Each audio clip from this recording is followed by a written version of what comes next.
मित्रों, श्राद्ध में ब्राह्मण को ही भोजन करवाना क्यों अनिवार्य है? क्या कहता है शास्त्र? मनुस्मृति, गरुड़ पुराण, विष्णु धर्मसूत्र, महाभारत, पद्म पुराण आदि शास्त्रों में कहा गया है कि ब्राह्मण देवताओं और पितरों के प्रतिनिधि हैं। मनुस्मृति में कहा गया है, ब्राह्मणो हि पृथक देवा पितरश्चैव मानवा तस्मात् तेषु विशेषेण तर्पण प्रतिपाद्यते। अर्थात ब्राह्मण पृथ्वी पर देवता और पितरों के प्रतिनिधि माने गए हैं, इसलिए श्राद्ध के समय उन्हें भोजन कराना ही पितरों को तृप्त करना है।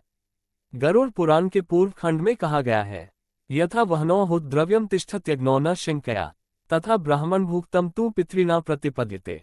जैसे अग्नि में आहुति डालने पर वह देवताओं तक पहुंचती है, वैसे ही ब्राह्मण को कराया गया भोजन पितरों तक पहुंचता है। महाभारत के अनुशासन पर्व में कहा गया है, श्राद्धे हि विहित दान ब्राह्मणाना प्रकीर्तितम तद्भुक्त्वा प्रीयते तेन पितरः सन्तति प्रदाः। श्राद्ध में दिया गया दान और भोजन केवल ब्राह्मण के लिए ही निर्धारित है। जब ब्राह्मण इसे स्वीकार कर प्रसन्न होते हैं, तब पितर भी संतुष्ट होते हैं और वंश को आशीर्वाद देते हैं। विष्णु धर्मसूत्र में कहा गया है, श्राद्धे ब्राह्मण न भोजयेत शौचशील समन्वितम वेदमंत्र विशेषज्ञ यह स्वाध्यायर्थः सदा। श्राद्ध में ऐसे ब्राह्मण को ही भोजन कराना चाहिए जो शीलवान, शुद्ध और वेद मंत्रों का ज्ञाता हो, क्योंकि वही विधिवत मंत्रोच्चार के साथ पितरों को तृप्त कर सकता है।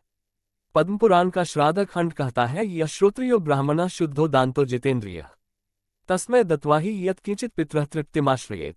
वेद पाठी ब्राह्मण को दिया गया अन्न पानी पितरों को तृप्त करता है।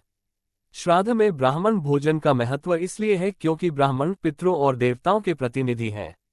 जैसे यज्ञ में आहुति अग्नि से देवताओं तक पहुंचती है, वैसे ही श्राद्ध का भोजन ब्राह्मण से पितरों तक पहुंचता है।